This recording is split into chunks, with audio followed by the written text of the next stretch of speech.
Saat ini, aku hanya bisa canggung sambil menatap Lala yang ngegayot. Terkadang terbesit tanya di hati ini, apakah Lalai masih saudara dengan Berit? Karena banget mereka nyaris sama. Tapi ya sudahlah, aku tinggalkan Lalai-Lalai dan Berit itu.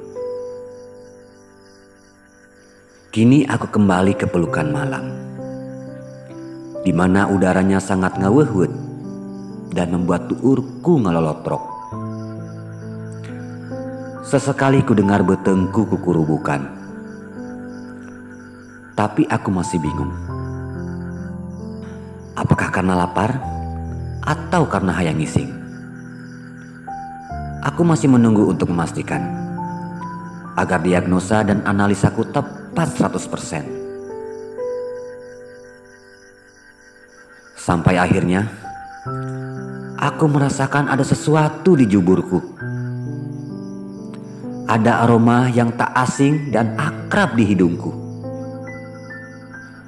Ada suara yang sudah lama aku kenal. Suaranya tidak ngejedut, tapi sedikit mendesis.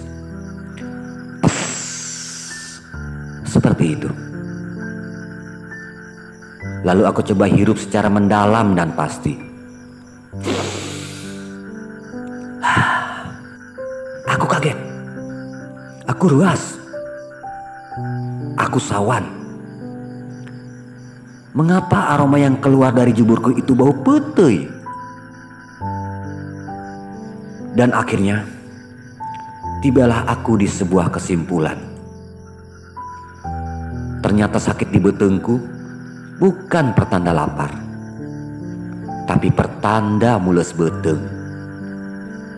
Apalagi setelah aku cabak, ada sedikit rembesan di sana.